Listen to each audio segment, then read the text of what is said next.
wabarakatuh. Hai, perkenalkan nama saya Dana Dada Sigina Putri dengan NPM akhir 2007. Nama saya Timur Mata dengan NPM 052. Perkenalkan, nama saya Egi Renan Dayanfri dengan NPM 077. Halo, perkenalkan nama saya Rana Elena Kahana dengan NPM akhir 017. Halo, perkenalkan, saya Sabita Isyandrata dengan ujung NPM 023. Hai, perkenalkan nama aku Eldrika Lesa Ramadhani dan akhir NPM 075. Perkenalkan, nama saya Fatia Syahida dengan NPM akhir 013. Tujuan pembelajaran 1. Memahami peran waktu dalam menegosiasi. 2. Menganalisis keunggulan yang berada dalam negosiasi. 3. Mengidentifikasi 10 ciri negosiasi yang efektif. 4. Menerapkan strategi berdasarkan waktu dan keunggulan. 5. Mengevaluasi keberhasilan negosiasi berdasarkan ciri-ciri yang ada. Dalam keunggulan yang berbeda. Nah, yang pertama itu ada nilai waktu. Waktu adalah aset berharga dalam negosiasi, mirip dengan oksigen bagi kehidupan. Ketika waktu habis, peluang hilang. Nah, jadi yang kedua itu ada perubahan. Seiring berjalannya waktu, perubahan akan selalu terjadi dan memahami dinamika ini penting dalam negosiasi. Yang ketiga, kekuatan dalam negosiasi. Siapa yang mengendalikan waktu memiliki kekuatan lebih dalam negosiasi. Mengatur batas waktu dapat memengaruhi keputusan. Yang keempat, tekanan waktu. Keterbatasan waktu menciptakan tekanan yang dapat mempengaruhi hasil negosiasi. Ini seringkali mendorong pihak untuk cepat mengambil keputusan. Yang kelima, strategi negosiasi. Setiap strategi harus memiliki jadwal yang jelas untuk memegang kendali dan mengoptimalkan kesepakatan. Nah, yang terakhir ada informasi dan kekuatan. Memahami makna waktu bagi semua pihak yang terlibat memberikan kekuatan dalam negosiasi. Baik mengelola dengan 2 jam atau lebih. Yang pertama ada waktu sebagai faktor penting dalam bisnis. Dalam dunia bisnis, waktu punya peran yang krusial. Banyak perusahaan besar menjadikan kepastian waktu sebagai strategi untuk meraih keuntungan maksimal. Contohnya, harga tiket pesawat yang lebih mahal saat liburan karena permintaan yang tinggi pada waktu tersebut. Lalu yang kedua ada waktu berpengaruh dalam negosiasi. Negosiator yang paham nilai waktu bagi lawan bisa punya keunggulan yang lebih baik. Gak sedikit orang tuh yang akhirnya membuat keputusan cepat atau bahkan mengalah saat tenggat waktu sudah dekat. Jadi waktu bisa jadi tekanan tersendiri dalam proses negosiasi. Yang ketiga itu ada resiko akibat ketidakpastian waktu. Kalau kita nggak paham waktu dengan baik dalam negosiasi itu bisa muncul ketegangan dan rasa nggak pasti. Negosiasi itu bukan kayak permainan jam berapa Tuan Serigala, tapi punya strategi yang lebih jelas, apalagi soal waktu. Yang keempat, itu ada setiap pihak punya persepsi waktu yang berbeda. Dalam satu proses negosiasi, masing-masing pihak itu bisa punya prioritas waktu yang berbeda. Contohnya kayak sales mikirin target bulanan, sedangkan manajer fokus ke kinerja kuartalan, dan direksi lebih lihat hasil tahunan. Jadi itu penting buat kita ngerti konteks waktu setiap orang. Yang kelima, ada strategi mengatur waktu dalam negosiasi. Supaya negosiasi lebih efektif itu kita perlu tahu siapa yang bikin tenggat waktu dan alasannya apa. Info ini tuh bisa bantu kita nyusun strategi yang pas, bahkan bisa jadi dasar untuk nawar ulang atau atur ulang kesepakatan. Yang keenam itu ada tenggat waktu, itu bisa mempercepat keputusan. Makin dekat ke tenggat, biasanya orang tuh akan lebih cepat ambil keputusan, kadang tanpa pertimbangan. Contohnya kayak di dunia sepak bola, transfer pemain sering banget terjadi di detik-detik terakhir bursa karena tekanan waktu yang kuat. Yang ketujuh, ada kunci sukses dalam negosiasi, yaitu pahami tekanan waktu. Kunci penting dalam negosiasi adalah seberapa dalam kita memahami tekanan waktu yang dirasakan lawan. Semakin paham kita, posisi kita akan semakin kuat dan bisa lebih mengarahkan hasil negosiasi sesuai target kita. Materi selanjutnya yaitu menentukan nilai pada waktu dan fleksibilitas. Yang pertama, waktu mempengaruhi nilai transaksi dan harus diperhitungkan dalam negosiasi. Jadi, semakin cepat barang atau jasa dikirim, biasanya nilainya lebih tinggi. Dalam dunia bisnis, waktu adalah uang. Misalnya, pengiriman lebih cepat bisa meningkatkan kepuasan pelanggan dan mempercepat perputaran uang. Dan yang kedua, fleksibilitas dalam kontrak bisa bernilai tinggi, tetapi juga memiliki biaya. Jadi, fleksibilitas misalnya bisa ubah jumlah pesanan atau jadwal pengiriman, memberi keuntungan bagi pembeli, tapi biasanya supplier akan meminta bayaran tambahan untuk fleksibilitas itu. Dan yang ketiga, perjanjian harus mempertimbangkan keseimbangan antara kepastian dan fleksibilitas. Jadi, kontrak harus mencari titik tengah antara kepastian, jadwal, jumlah, harga tetap, dan fleksibilitas bisa berubah sesuai situasi. Terlalu kaku bisa merugikan, terlalu longgar juga bisa beresiko. Dan yang keempat yaitu klausul seperti durasi kontrak, ketentuan pembayaran, dan opsi pembatalan dapat dinegosiasikan. Jadi, detail kontrak seperti berapa lama berlaku, kapan pembayaran dilakukan, dan apakah bisa dibatalkan jika kondisi berubah. Semua itu bisa dibahas dan disesuaikan agar menguntungkan kedua pihak.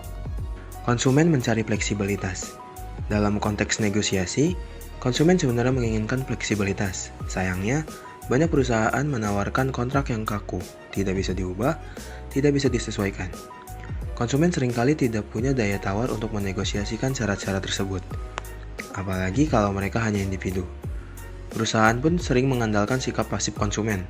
Mereka tahu kebanyakan orang tidak akan repot-repot menegosiasikan ulang. Nah, disinilah pentingnya negosiasi. Kita perlu membuka ruang diskusi, menawarkan alternatif, dan berani menyuarakan kebutuhan. Negosiasi yang baik tidak harus keras, tapi harus cerdas. Tujuannya adalah mencari solusi yang saling menguntungkan, bukan menang sendiri. Selanjutnya, harga dinamis yang terkait dengan waktu.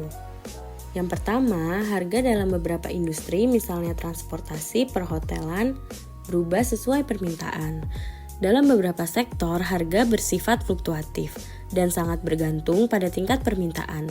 Saat permintaan tinggi, harga cenderung naik dan sebaliknya. Hal ini penting dipahami dalam negosiasi, karena waktu dapat mempengaruhi nilai penawaran dan posisi tawar. Yang kedua, algoritma dapat menyesuaikan harga berdasarkan perilaku pelanggan. Dengan bantuan teknologi, bisnis dapat menganalisis data pelanggan secara real time dan menyesuaikan harga secara otomatis. Dalam negosiasi, data ini bisa dimanfaatkan untuk menentukan momen yang tepat dalam menawarkan harga atau menyusun strategi yang lebih kompetitif. Selanjutnya, bisnis dapat menerapkan model penetapan harga dinamis untuk fleksibilitas dan keuntungan lebih besar. Harga dinamis memberikan fleksibilitas bagi pelaku usaha untuk merespon perubahan pasar secara cepat. Strategi ini juga membuka peluang untuk meraih keuntungan lebih besar, serta dapat dijadikan nilai tambah dalam proses negosiasi kerjasama.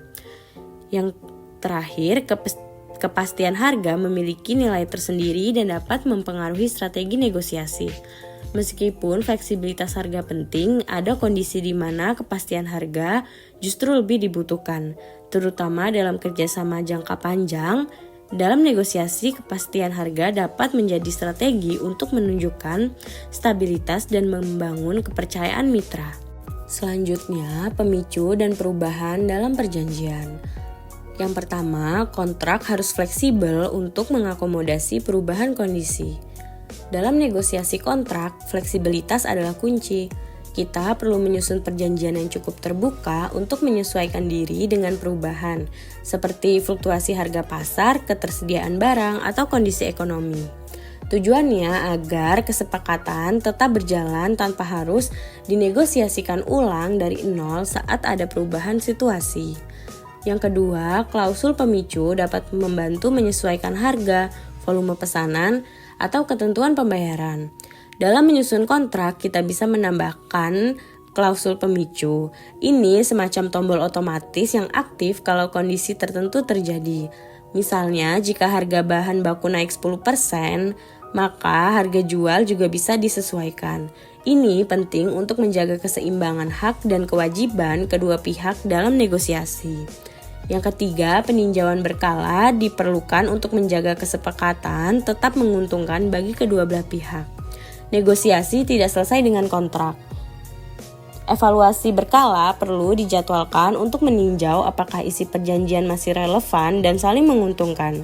Ini juga membantu membangun kepercayaan dan menunjukkan bahwa kita terbuka untuk beradaptasi demi kebaikan bersama.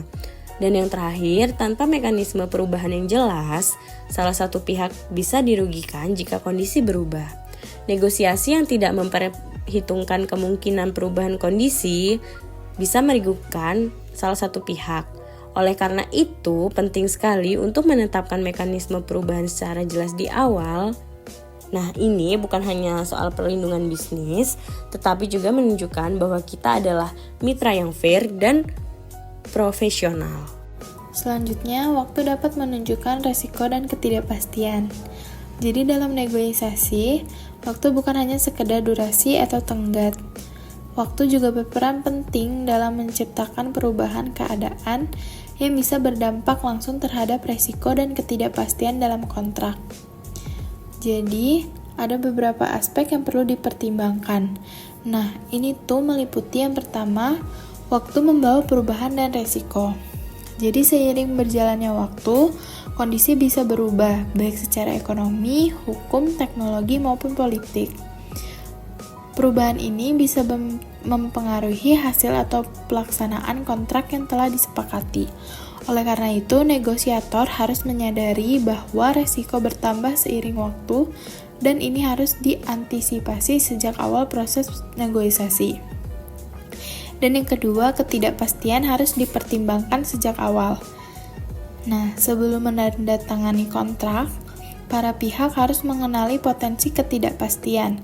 Ini seperti fluktuasi harga, perubahan peraturan, atau resiko gagal bayar.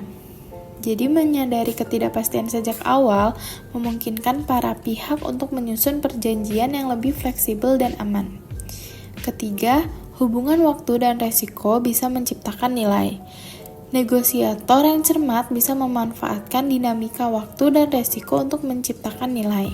Misalnya, jika satu pihak bersedia menanggung resiko lebih tinggi dengan menerima pembayaran di masa depan, pihak tersebut bisa meminta kompensasi yang lebih besar seperti bunga atau diskon tambahan. Dan yang keempat, klausul perlindungan dalam kontrak. Jadi karena resiko bertambah seiring waktu, maka penting untuk menambahkan klausul perlindungan dalam kontrak.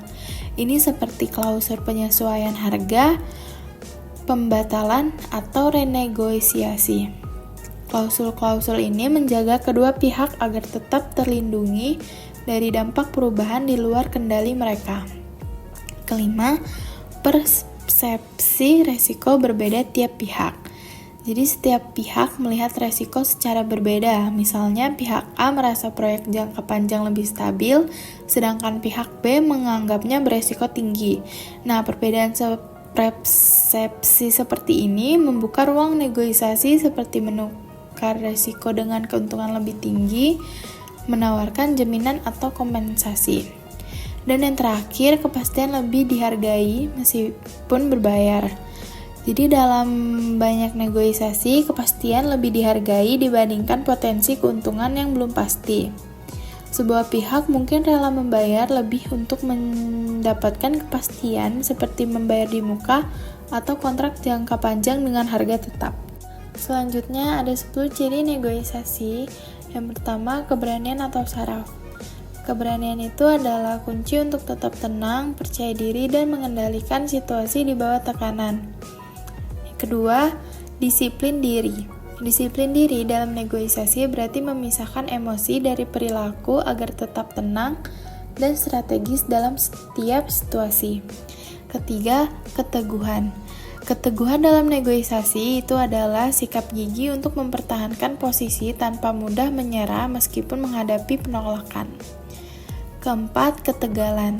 Ketegalan dalam negosiasi berarti proaktif, percaya diri, berwibawa, mengambil inisiatif, menyusun proposal, menghormati pihak lain, dan mengarahkan negosiasi menuju hasil optimal.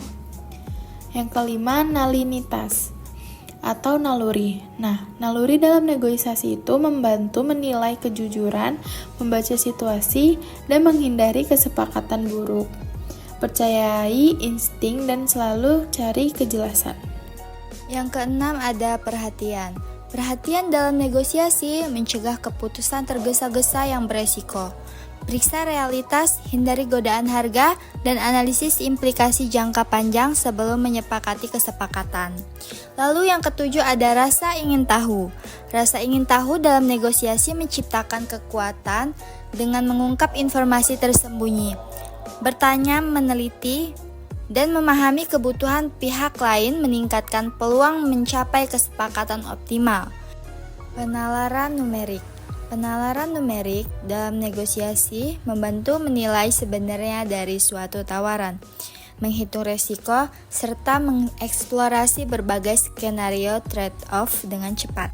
Lalu yang kesembilan ada kreativitas. Menjelajahi dan membangun kemungkinan dalam negosiasi berarti menggunakan solusi kreatif untuk mengatasi kebuntuan dan menciptakan nilai lebih besar. Yang ke-10 ada kerendahan hati. Kerendahan hati dalam negosiasi membantu menciptakan hubungan yang saling menghormati dan menghindari persaingan ego yang kontraproduktif. Kesimpulan, waktu dalam negosiasi berperan sebagai faktor strategis yang dapat memengaruhi keputusan dan hasil akhir. Penggunaan waktu yang tepat dapat menjadi alat untuk mendapatkan keuntungan atau mengurangi tekanan dalam proses negosiasi. Selain itu, setiap pihak memiliki keunggulan yang berbeda, seperti informasi, sumber daya, atau posisi tawar, yang dapat dimanfaatkan untuk mencapai kesepakatan yang lebih menguntungkan. Pemahaman tentang konsep negosiasi membantu meningkatkan efektivitas negosiasi dan memungkinkan tercapainya kesepakatan yang optimal bagi semua pihak yang terlibat.